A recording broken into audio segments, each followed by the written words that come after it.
I am so pleased and excited about our defensive and rebounding identity that we've really done now 2 games in a row, Pittsburgh and today. I thought we did a great job of staying in front of people who wanted to beat us off the dribble all night. We did a great job of keeping it to one and done. And then you add that to really 40 minutes of very good offensive efficiency, and you have a great team win. 4 big guys playing tonight, all giving us good stuff. Cam coming off the bench, but maybe we're finding our identity here on that defensive end of the floor and rebounding the basketball. When did the rebounding focus change so drastically? Was it after Providence, where we've got to be better? Yeah, we did. We really talked about that Saturday night. We watched some film, and we weren't very physical on the front line, and then I think it gave us confidence to do it at Pittsburgh against their front line. But when our 4 big guys are flying around like that, and Connaughton's in there too, even Cam got, I think, 3 or 4 rebounds today. We should be able to do that. It does start with not being put in help and recover. And our perimeter did a fabulous job of never really getting beat off the dribble, where the bigs had to get out of position to help, so they could stay home, block out, and keep it to one and done.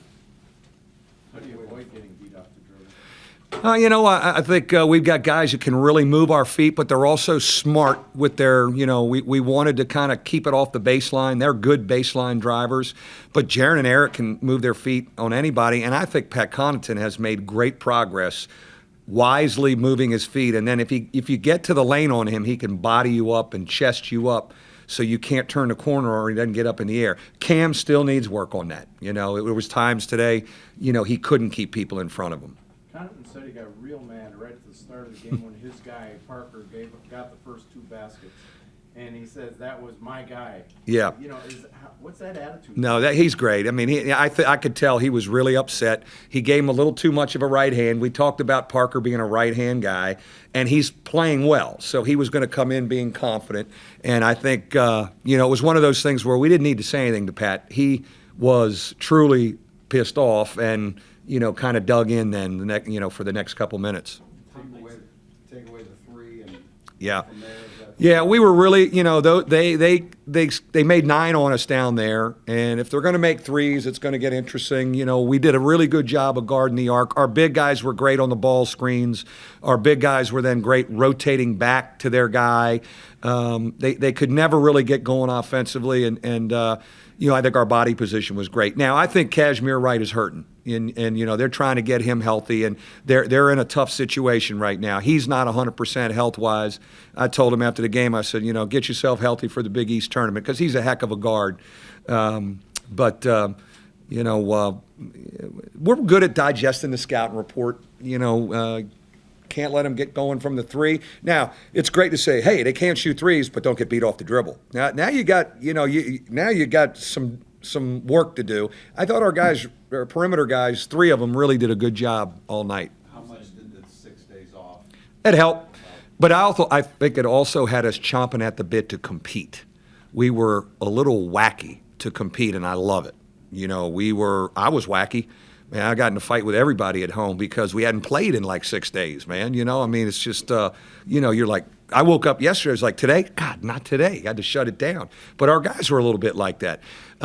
We got to break this week up. We'll scrimmage on Wednesday, but I think there's some good practice stuff we can get reps at before we head to Milwaukee. You guys now wanting to just out-tough people, and that has not always been the MO of a True, team. no question. How interesting is that to see it? Yeah, I think it's been it's interesting, and you're able to say that because we're playing 4 big bodies. It's easier to say, hey, get tougher, but when you're more of a 4-round-1 team, and maybe your 4-man is more of a step-out guy and not the physical banger, you're going to be a little limited with how physical you can be. But we've got 4 bodies, those big guys, that can really kind of lay the wood to people on screens and blockouts, and if one fouls out, no problem. One gets in foul trouble, we'll keep going with somebody else. All 4 of them were really good tonight, all into it, and they were cheering for each other. When the 2 were on the bench, they were cheering for the other ones. With that balance, I think Cooley had a dunk with 8 minutes left. That's your first guy in double figures, and you're up 16 points Yeah. in the game. That's not something you're used Yeah, no, it was an unusual game that way. You know, we're pretty poised too. These guys have been through a lot. Our guards were great today too. I mean, you know, when those guys are setting the tone for us, we can play with anybody. And starting probably starting at about the 10-minute mark on Monday, and so now for what is it? That's 50 minutes. They've been 50 minutes of really being very good. Jaron's been in a good rhythm. He was really good today.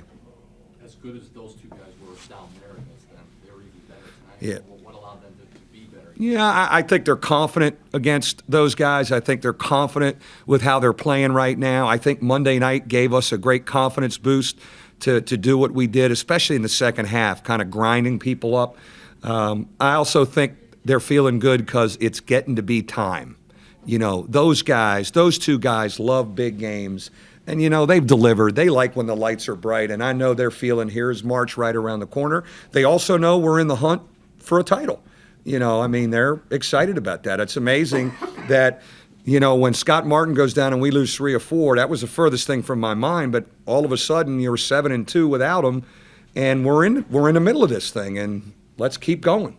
Can you explain what it means to get to double-digit league wins for a fourth consecutive season? It's one of the things I'm extremely proud of when we do that here, and we've done it a lot. The consistency of our program in regular season Big East play, which gets you an NCAA tournament bid and has gotten us there a lot. It's something we really hang our hat on. We talk about, I know our staff, when we go back in here and meet, we're going to all high-five each other to get to double-digit league wins. We're proud of that. August is adding a lot to the defense, and you can comment Yeah. on that. But I'm interested to know how he's coming along in contributing in your half-court offense. Yeah, I think he's done a good job of knowing how to screen and, and how to pass and how to take a good shot. He's not forcing anything. I love what he gave us on the backboard today. And he gives us size around the bucket. He's a key guy for us. I think he's gotten easier to play with on the offensive end. Both he and Cam have gotten easier to play with. They understand now, after 4 months, 25 games, this is how I play off these veteran guys. And they're enjoying it, and they're getting results. How did Scott come out of his 2 days of Yeah, he was good, and I love that he dressed tonight. I think I think he got through 2 days. I don't think he's anywhere near ready to play. Got a week to kind of evaluate him. But I don't want to overanalyze Scott Martin right now. I think this week that became too much of the story. Everybody's talking about Scott Martin. Don't get me wrong, I love Scott Martin. But we got to see a lot of practice reps before we go down that road. And right now, we're playing really well with who we have.